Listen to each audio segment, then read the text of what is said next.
Baiklah, Assalamualaikum warahmatullahi wabarakatuh. Pertama-tama, marilah kita panjatkan puja dan puji syukur kita kehadirat Allah Subhanahu wa Ta'ala, yang mana pada kesempatan hari ini kita masih dapat diberikan kesehatan untuk dapat mempresentasikan makalah kami yang berjudulkan Perkembangan Keagamaan Individu pada Usia 50 tahun ke atas. Kami dari kelompok 6 yang beranggotakan 3 orang. Yang pertama itu ada saya, Wimaratul Kiptiyah, yang kedua itu ada Al-Majidah, dan yang ketiga itu ada Saryono. Kita langsung saja masuk ke dalam materi. Yang pertama itu saya akan menjelaskan mengenai para ahli. Yang pertama itu ada Robert H. Taulus yang mengatakan bahwa perkembangan kehidupan keagamaan pada usia lanjut berdasarkan psikologi agama meningkat. Ini disebabkan karena tingkat seksualnya yang menurun. Yang kedua yaitu ada dari William James yang mengatakan bahwa umur keagamaan yang luar biasa itu terjadi pada usia tua, di mana gejolak dari seksual ini sudah tidak ada. Terus yang ketiga yaitu ada dari Jalaluddin yang mengatakan bahwa ada 5 ciri yang akan dialami oleh lansia. Yang pertama yaitu ada kehidupan keagamaan lansia sudah mencapai tingkat kemantapan. Yang kedua yaitu meningkatnya kecenderungan untuk menerima pendapat keagamaan dari luar dirinya. Yang ketiga yaitu munculnya pengakuan terhadap realitas tentang kehidupan akhir secara sungguh-sungguh. Yang keempat yaitu adanya sikap keagamaan yang cenderung mengarah kepada kebutuhan saling menyayangi sesama manusia. Terus yang kelima yaitu timbulnya rasa takut akan kematian. Baiklah, yang kedua yaitu macam-macam kebutuhan yang akan dijelaskan oleh Al-Majidah. Baiklah, di sini saya akan menjelaskan tentang macam-macam kebutuhan. Kebutuhan adalah salah satu aspek psikologi yang menggerakkan makhluk hidup dalam aktivitas-aktivitasnya dan menjadi dasar bagi setiap individu untuk berusaha. Nah, jadi di sini macam-macam kebutuhan ini terbagi menjadi 2. Yang pertama, kebutuhan individual, yang kedua, kebutuhan sosial. Jadi kebutuhan individual ini terdiri dari 5 poin.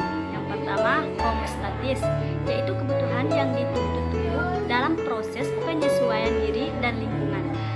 Yang kedua adalah regulasi temperatur, yaitu penyesuaian tubuh dalam usaha yang mengatasi temperatur badan. Yang ketiga, tidur. Dan yang keempat, lapar. Yang kelima, seks, yaitu adalah salah satu kebutuhan yang timbul dari dorongan mempertahankan jenis. Kebutuhan yang kedua adalah kebutuhan sosial. Nah, yang pertama, pujaan dan binaan. Yang kedua, kekuasaan dan mengalah. Yang ketiga, pergaulan. Yang keempat, imitasi dan simpati. Yang kelima, perhatian. Nah, selanjutnya yang akan dijelaskan oleh saudara. Baik, saya akan menjelaskan tentang sikap keberagaman pada orang dewasa. Masa dewasa merupakan kelanjutan dari masa remaja, dan pada periode ini biasanya manusia sudah mapan secara psikologis.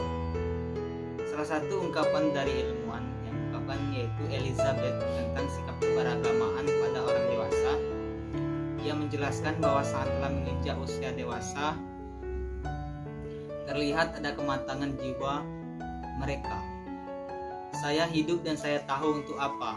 Menggambarkan bahwa di usia dewasa orang sudah memiliki tanggung jawab serta telah menyadari makna hidupnya. Dengan kata lain, orang dewasa menilai yang dipilihnya dan berusaha mempertahankan nilai-nilai tersebut. Elizabeth sendiri membagi masa dewasa menjadi 3 bagian. Yang pertama, masa dewasa awal, masa dewasa madya, dan masa usia lanjut. Masa dewasa awal ialah masa